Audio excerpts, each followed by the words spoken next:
Good morning, everyone. Welcome back to the Lasting News channel. And this morning, we're still tracking 92L. It's been, for feels like weeks now, we've been tracking this system, but we're still looking at it, still tracking it, and nothing has changed much over the last couple of days except landfall point and how strong the system will be. I'm still going to give you guys the update.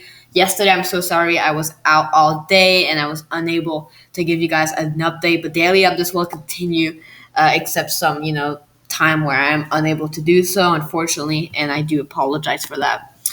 But this morning, we're still looking at a disorganized system. You can see the center being open with absolutely nothing around it. And then you've got this big area of thunderstorm activity spreading all the way into Florida to the northeast of it, and really nothing else. And it's an extremely disorganized system at the moment. National Hurricane Center has a center of rotation somewhere here, which is really interesting because I've been trying to find it, and I really don't see any low-level or mid-level rotation on any of my satellite imagery that I've been looking since this morning. So right now, I'm still skeptical if we're going to be seeing it form this morning. But, landfalls is in about 48 hours at this point, and we could only see a weak tropical storm to maybe just a tropical depression. So no need to worry quite yet. I'll give an update, obviously, if anything bad happens.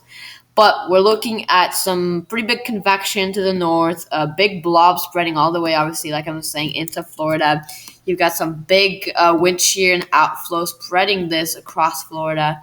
And then you've got basically these convections coming inside from the Caribbean Gyre coming up in this area. Now, what we do have going on is an upper level trough right here, which is what's causing this dry air over the center right here, or where we could have the center of circulation.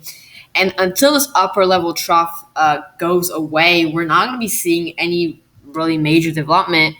But as this moves north, as it goes around here, should have a better area to develop. What also happened is that our original low-level center actually moved inside of Mexico when it went overland, and so it kind of dissipated over Mexico, and then now we're just left with this very broad, elongated area of rotation, which is extremely disorganized at the moment. National Hurricane Center still has 90%. Looking first off at the spaghetti models, it's a little bit of a mess. I did make my cone for the system, and I do have the storm making landfall over here.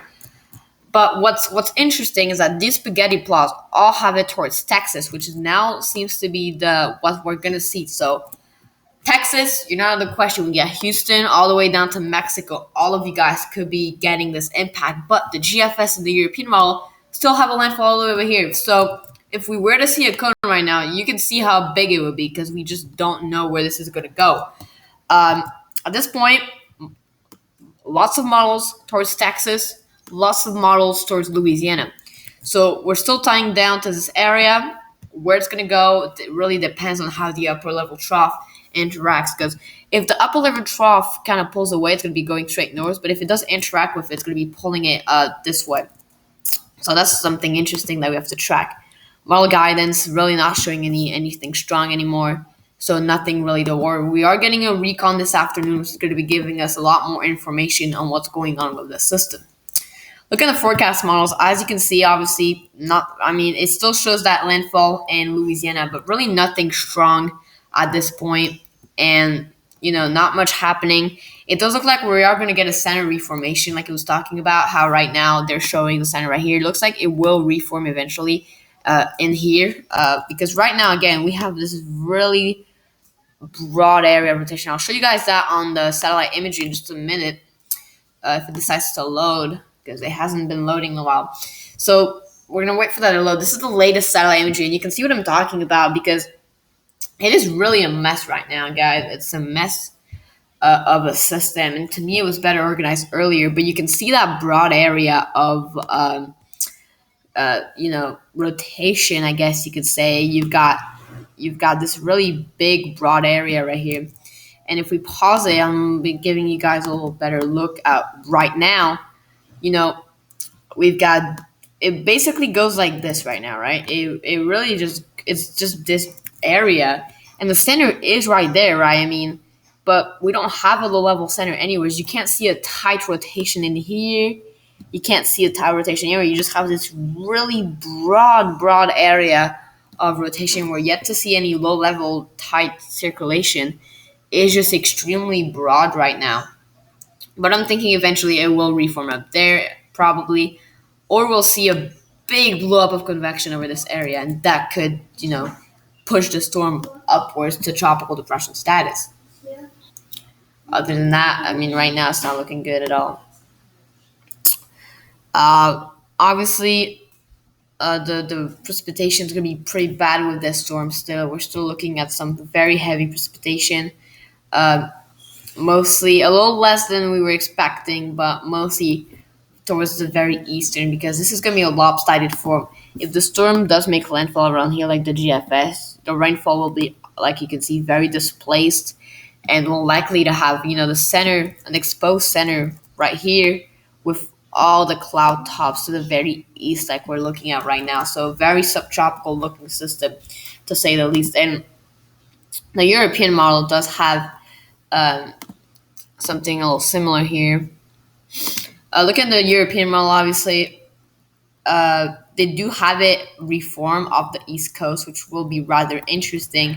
So there's a chance that if we don't see it form here, there's a chance that if it doesn't form before making landfall in Louisiana, it will have a chance to form off the East Coast, which the European model has been showing for days at this point. I also want to get a quick look at a HWRF model, which seems to be a little aggressive usually, but it does give us a little idea of what we got going on right now. And this is where they had the storm right now.